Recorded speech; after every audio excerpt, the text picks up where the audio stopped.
ભરૂચ દૂધધારા ડેરીની ચૂંટણીના વમળો શાંત થયા. ભારતીય જનતા પાર્ટીના પ્રદેશ અધ્યક્ષ સી.આર. પાટીલે 15 નામોના મેન્ડેટ જાહેર કર્યા.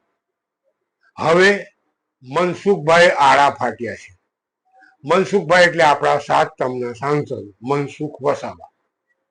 એમણે પ્રકાશ મોદી એટલે કે ભારતીય જનતા પાર્ટીના જિલ્લા પ્રમુખને સંબોધીને એક પત્ર જાહેર કર્યો છે, જેમાં તેમણે કહ્યું છે કે પ્રકાશ દેસાઈને મેન્ડેટ કેમ આપવામાં આવ્યો? એ 1 લીટર પણ દૂધ ભરતા નથી, તો એમના નામનો મેન્ડેટ કેમ આપવામાં આવ્યો?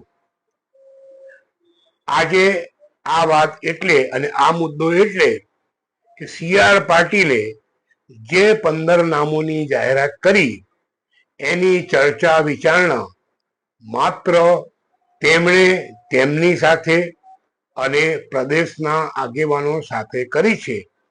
આમાં સ્થાનિક નેતાઓનો કોઈ જ રોલ નથી.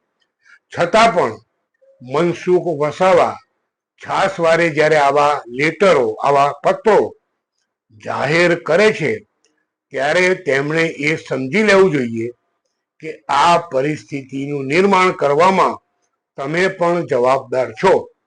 જો પ્રકાશ દેસાઈ સાથે તમને તકલીફ હતી, તો જ્યારે તેમને ભાજપામાં લેવામાં આવ્યા ત્યારે તમે તેનો વિરોધ કેમ ના કર્યો? અને કર્યો તો તમારો વિરોધ ના ચાલ્યો એટલે તમારે સમજી લેવું જોઈએ કે તમારું ભારતીય જનતા પાર્ટીમાં ઉપજતું નથી. અંતે એક જ વાત કહીશ. કબીરજીનો એક દોહો મને યાદ આવે છે કે બુરા જો દેખન મેં ચલા, बुरा न मिलियो कोई, खुद के अंदर देखिया मुझसे बुरा न कोई.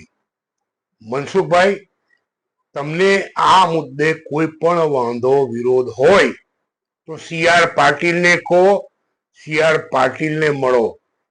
સ્થાનિક આગેવાનોની સાથે આ તમારું વર્તન વ્યાજબી નથી. શું તમારામાં સી.આર. પાટીલનું નામ લઈને કે લખીને આ કહેવાની હિંમત નથી?